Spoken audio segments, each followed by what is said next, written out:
Magandang umaga. Ito, pauwi na uli.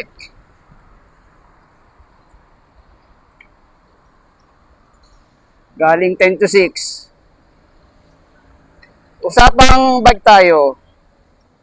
Naalala nyo na nakwento ko sa iyo yung nangyari dun sa bike ko. Yung tinulungan ako ng mga kaibigan ko na ayusin. Inayos nila. Mabuti nila mabuti nila to, nung umuwi ako, nakaraos pa ako hanggang amin. Kaso lang, nung pagsapit sa hams sa amin, sa barangay namin, ang problema nakaproblema na naman ang likod na tumagilid na naman, nag-misalign. Ang suspecha ko, kundi bearing, ang problema. At noong bumigay na yun, yung likod, bumigay na, di gusto ko ba sakyan? Pauwi, ang problema na talaga, hindi nakakayanin. Kaya nag-decide ako na ipagawa na.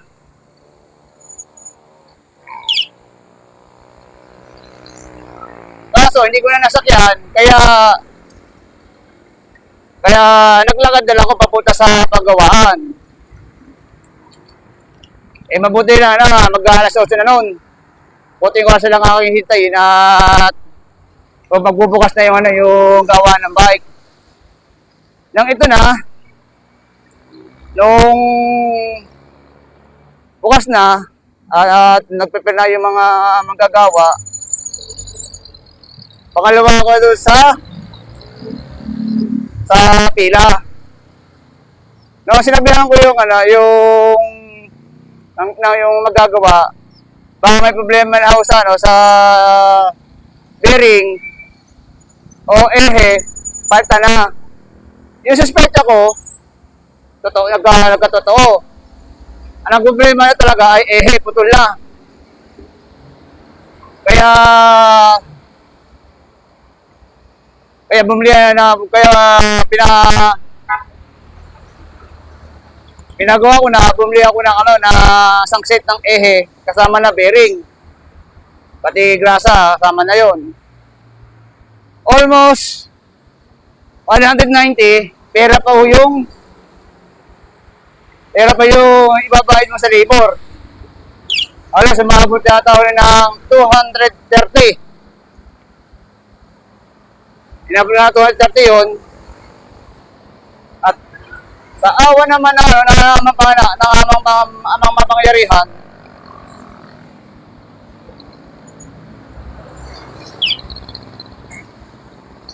buti lang nangyari sa akin yun ay umaga na. Kaso kung inabot ako, sa kaligat na ng highway, malaking dako sa akin yun, lalakarin ko hanggang amin. Abutin ako ng 4 na kilometro, pauwi sa amin sa paglalakad. Abutin lang at araw nangyari. Kaya nga nung napagawa ko, nais ko, ako'y laki pasalamat. Kaya pala tumabingi dahil nga may problema ng baka yung pagkakataon may crack na yun. Umigay nila nung ako'y pauwi na. Salamat nga ako at nilungan ako yung mga kasama ko na ayusin. At ako naman nakauwi. Ako naman ni safety na nakauwi. Kaya lesson learned. Kailangan lagi safety ang gamit mo. Lalo na kasama mo ang bike mo sa pagpasok sa trabaho at pag-uwi. Kung tutusin na laki na natitipid ko sa pamasahe kung ako'y mamasahe. Halos ang isang biyahe, umabot na 60 pesos ang biyahe. Ang isang papasok. Pauwi pa. Halos estimate ko yung masa 120 pesos ang ang pamasahe ko. Hindi naman biro ang 120 na yon. Kaya malaking bagay sa akin ang bike.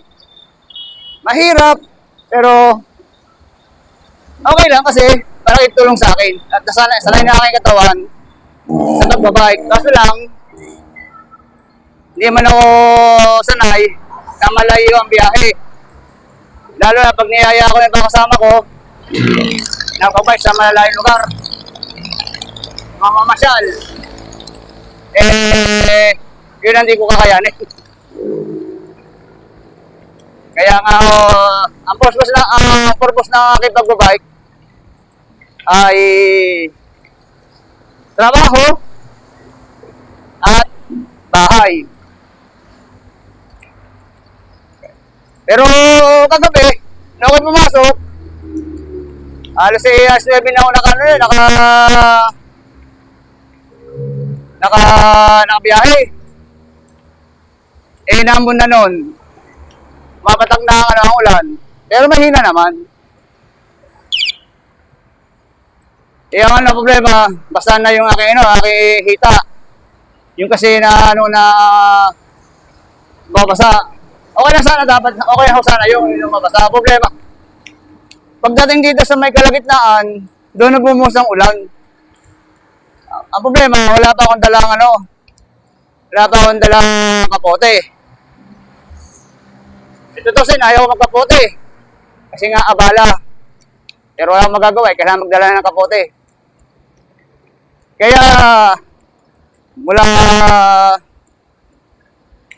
mula damit, pantalon, bag, hanggang sa medyas, sapatos, basa ho ng ulan. Kaya meron naman akong may dala naman akong damit, kaso lang trabaho naman yon. Kaya ginawa ko na lang, sinampay ko yung aking jacket sa may CR, tapos yung aking damit at patalon, hinangir ko. Doon ko hinangir sa locker ko. Doon ko na sinabit na rin para pag-uwi ko, medyo hindi na siya masyadong basa. Although meron pa siyang panakanaka, yung lamig na laang, lamig sa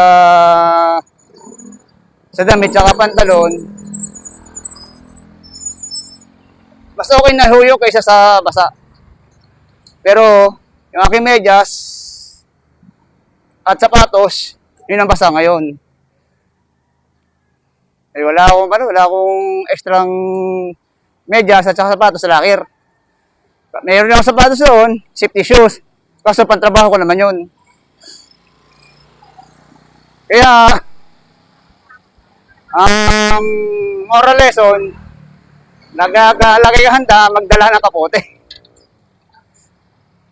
Yun lang naman ang moral lesson, magdala ka ng kapote kahit di na ulan. Kaya nga ako napakaganda kung lagi ka handa rin. Safety na rin yun, sa kapote, para hindi ka mabasa. Kaso lang ang problema na sa kapote, hindi ka mababasa ng ulan, basta ka lang ng pawis. Tama ho, basta na pawis sa katawan mo. Mula sa pantalon mo, hanggang sa damit mo, basta na pawis. Yun ang doon. Pero mahalaga, magdala ka na ng pantalon. Magdala ka na ng kapote. At least, kada abutan ka ng ulan, meron ka panabla. Tama nga ho. Yun ang dapat. Sa susunod na bibiyahe ako, kailan may dala na akong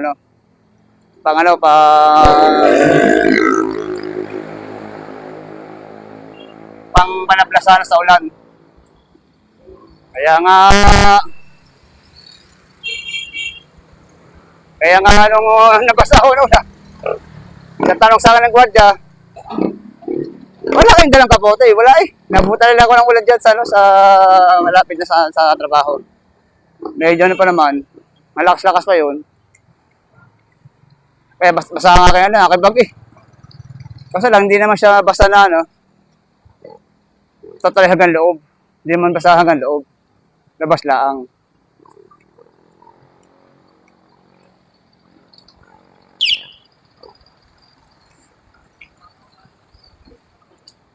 Kayo, ano pa yung naging experience nyo habang kayo nabiyahe kung di kayo nagbabike o nagmumotor? Kasi itong gamit ko kasi bike.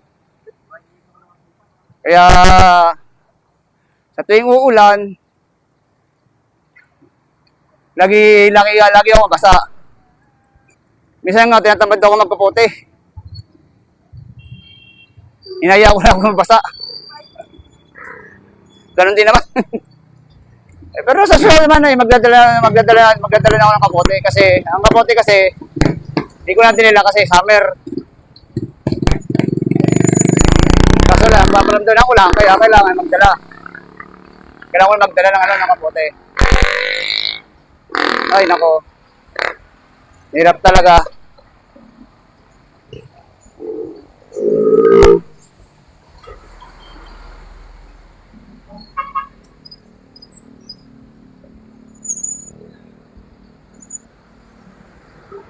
Yung yun naman tungkol naman sa bike, na, kasi katagalan na rin ito eh. Halos marami ako napalitan dito. Sprocket, pedalan, bearing, ano pa ba?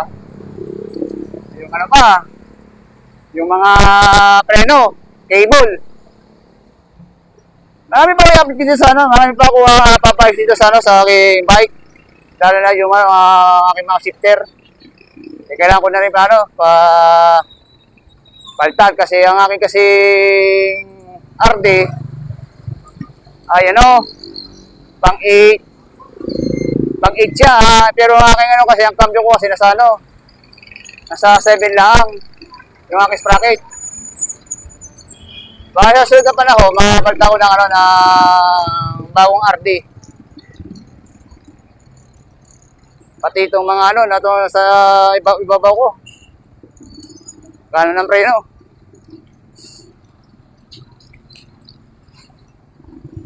Sige ho. Maraming salamat uli. Sa ulitin. Maraming salamat.